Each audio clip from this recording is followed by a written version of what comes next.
Episode 23 Shrimad Bhagavad Gita यथारूप के 10वें अध्याय 10th चैप्टर के 40वें श्लोक 40th वर्स में श्री कृष्ण भगवान कहते हैं,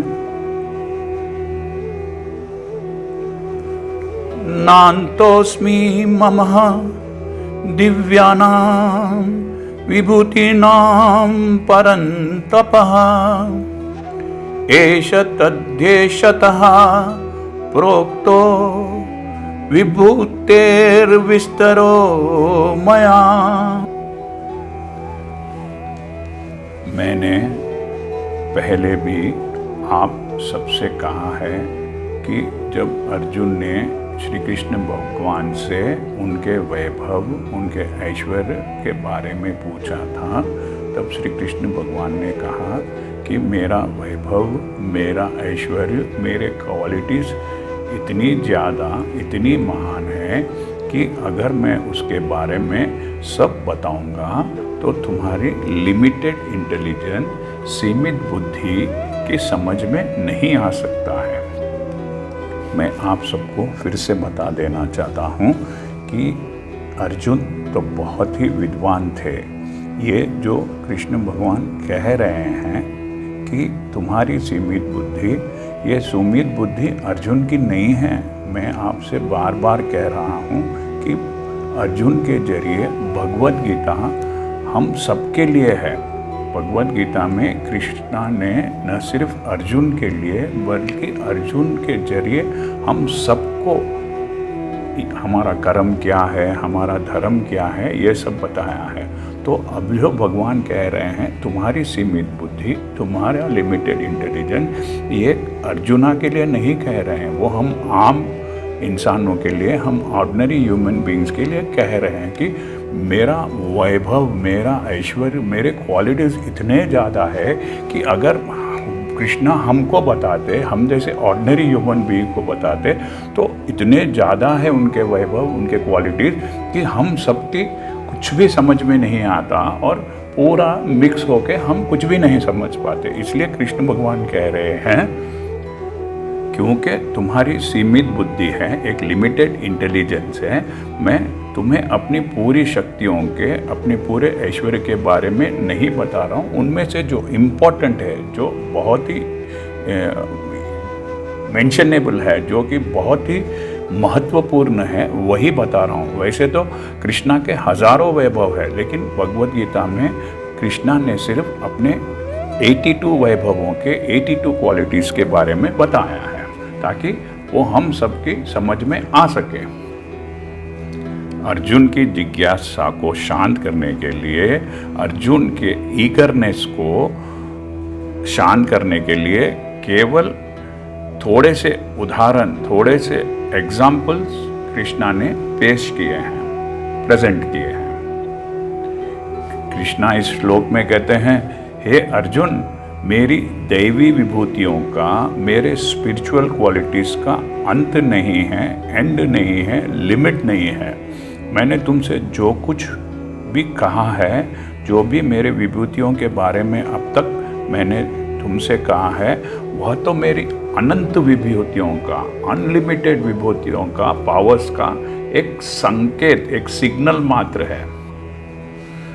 भगवद गीता के शुरुआत में, essence and introduction of Bhagavad Gita में मैंने आप सबको बताया कि भगवद गीता हमें कर्म करना सिखाती है। भगवद गीता का मेन उद्देश्य कर्म करना है, अच्छा कर्म करना है। जैसे हम कर्म करेंगे वैसे ही हमको उसका फल मिलता है।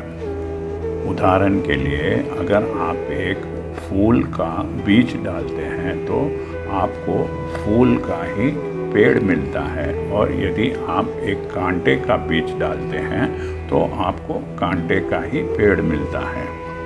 कार्मिक अकाउंट को समझना बहुत ही मुश्किल है।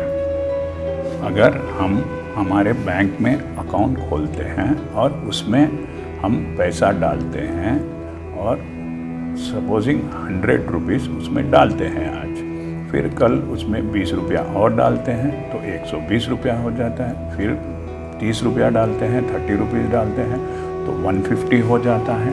उसके बाद में हम समझो उसमें से 60 रुपीज़ निकालते हैं तो 90 रुपीज़ हो जाता है। तो ये जो बैंक अकाउंट होता है वो प्लस माइनस होता है, लेकिन कार्मिक अकाउंट ऐसा नहीं है।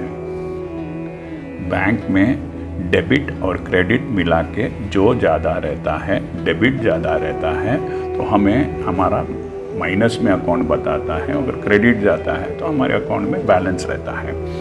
लेकिन कार्मिक अकाउंट में यदि आप बुरा करते हैं तो उसका बुरा फल आपको कैसे भी भोगना पड़ता है, और अगर आप अच्छा कर्म करते हैं तो उस अच्छे कर्म का भी अच्छा फल आपको मिलता है। बहुत से लोग ये वहम में, ये भ्रम में रहते हैं कि आज सपोजिंग आपने कुछ गलत किया है और उसका पश्चाताप करने के लिए आप किसी गरीब को जाके कुछ दान दे देते हैं, तो आप ये समझते हैं कि मैंने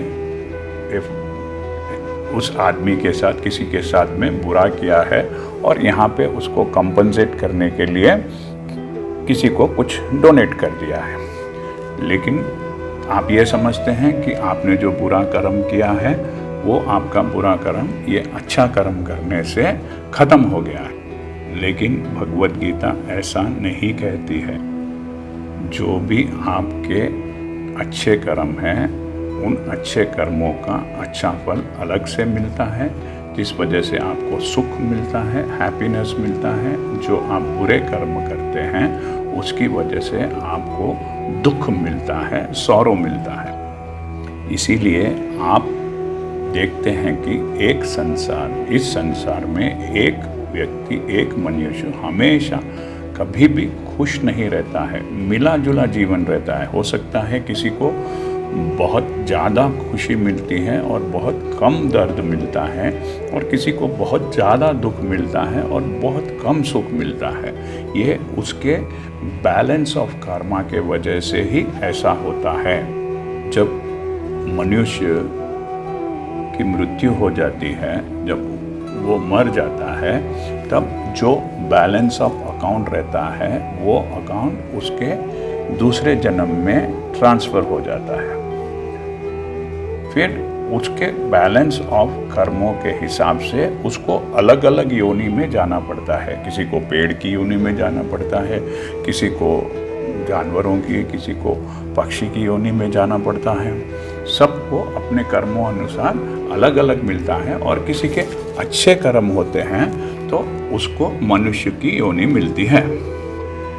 जब वो मनुष्य की योनि में जन्म लेता है तो आपने देखा होगा कि कोई बहुत ही धनवान पैसे वाले के घर में पैदा होता है, बहुत ही खूबसूरत पैदा होता है, बहुत ही गुणी पैदा होता है।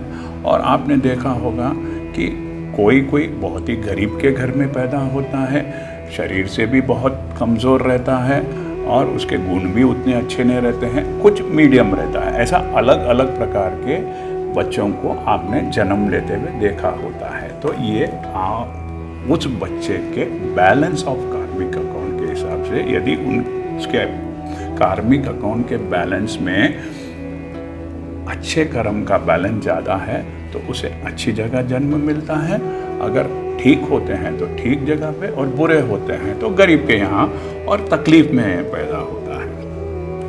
अभी आप ये भी कभी कभी देखे होंगे कि एक व्यक्ति जिसके कर्म अभी आप देख रहे हैं कि बहुत ही ख़राब है, लेकिन उसके जीवन में सिर्फ खुशी ही खुशी है, वो राज कर रहा है, रूल कर रहा है। फिर आप सोचते हैं ये तो बहुत बुरा कर्म कर रहा है, फिर इसको क्यों इतना खुशी, इतना सुख मिल रहा है? तो मैं आपको ये बताना चाहता हूँ कि ये उसके बैलेंस ऑफ अकाउंट का ही नतीजा है। जो पिछले जन्म में उसने अच्छे कर्म किए थे, वो अच्छे कर्मों का बैलेंस है, इसलिए अभी उसे सुख मिल रहा है।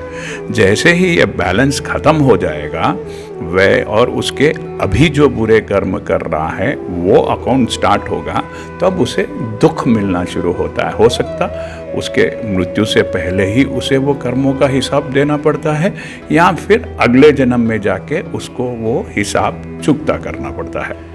वैसे ही आप देखते हैं कि एक व्यक्ति बहुत ही अच्छा है, बहुत ही अच्छे कर्म करता है, लेकिन वो बहुत दुखी रहता है और बहुत ही तकलीफ में रहता है, तो आप ये सोचते होंगे फिर अच्छा कर्म करने से इस आदमी को इतना दुख क्यों है? तो इसका भी बैलेंस ऑफ अकाउंट की वजह से अब उसको दुख मिल रहा है। तो जो पुराना बैलेंस है वो बैलेंस कैरी फॉरवर्ड है।